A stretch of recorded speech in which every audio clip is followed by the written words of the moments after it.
I didn't plan to say it, but the sentence had been loading in my chest for years, waiting for a quiet moment to detonate. The fork paused midair.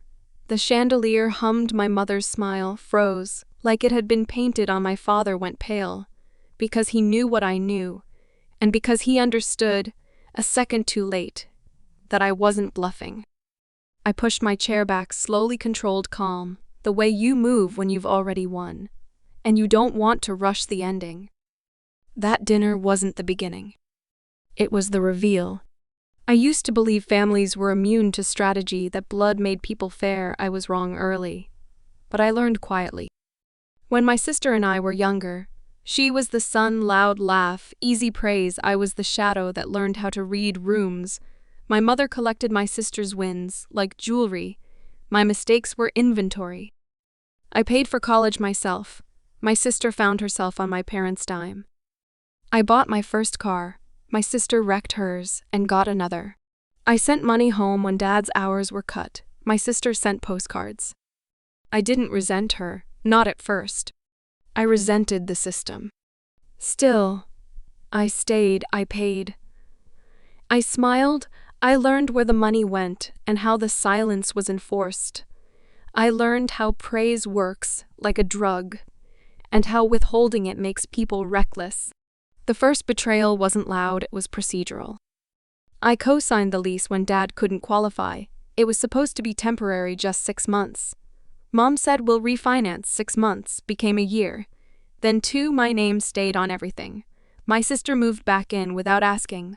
I paid utilities for a house where my voice was decorative. I noticed the patterns: late fees that weren't mine, repairs.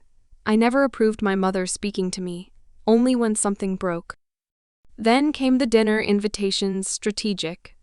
Not social, always after a bill, always before a demand. I didn't confront, I documented. I pulled statements, I asked neutral questions. I listened when my sister talked, because people tell the truth when they think you're beneath it. That's when I found the message, not to me, about me. She'll cover it. She always does. My sister, to my mother, sent while I was wiring rent. The room didn't spin. I didn't cry. I closed the app and felt something click into place. Control is a decision. I stopped fixing things quietly. I rerouted my paycheck. I separated accounts. I spoke to a lawyer I never mentioned. I learned how co-signed leases end and how notices are served. I waited for the next ask. It came right on time. That dinner. "You're not half the woman your sister is," my mom said, smiling like it was constructive criticism. "She's generous. She shows up." I looked at the table I'd paid for, the food I'd funded, the house my name kept standing. Then I pushed my chair back. "Then she can start paying your rent." The silence wasn't shock, it was fear. Dad went pale because he knew the lease was in my name, because he remembered the emails he never replied to, because he understood that the safety net had learned how to walk away. My sister laughed first. She thought it was a tantrum. That's when I slid the envelope onto the table. Not dramatic, just clean. Notice of withdrawal. Lease termination timeline. Utility transfer confirmations. A spreadsheet of payments I'd made highlighted. I didn't raise my voice, I didn't explain. I stood. "I'll be out by Friday," I said after that. "You're on your own." My mother reached for me like authority could still grab my arm. I stepped back. "No," I said, "we're done confusing obligation with love." They unraveled exactly the way people do when they've never had to plan. My sister tried to negotiate, then she blamed, then she cried. My mother called relatives, the story changed depending on the audience. Dad tried silence, then apology, then panic. I didn't respond. I let timelines do what emotions couldn't. By Monday, utilities shut off. By Wednesday, the landlord called them, not me. By Friday, my name was clean. I moved into a place with light and quiet. I slept like someone who'd put down a heavy bag and realized their hands were shaking because they were finally empty. The confrontation came a week later, of course it did. My sisters showed up at my door.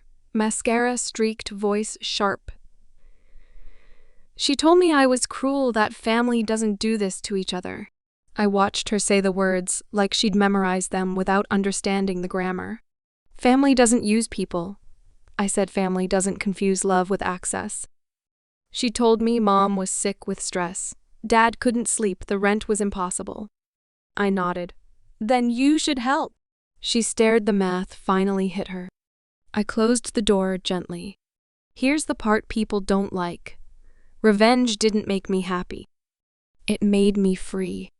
There was no shouting victory. No applause, just the quiet satisfaction of balance. Restored justice isn't loud. It's precise. Months later, my mother called. Her voice was smaller. Careful, she asked how I was. I'm good, I said, and I was. She didn't apologize. Not really. She talked around it. She always had. I didn't realize how much you did, she said. I did, I replied. That was enough. I don't hate my sister. I don't need to. I don't crave their approval. I don't check my phone after sending a boundary. I learned something important. People who benefit from your silence will call your strength cruelty. Let them. The chair scraped back the truth, landed, the rent got real. And for the first time in my life, I didn't pay for love that never showed up.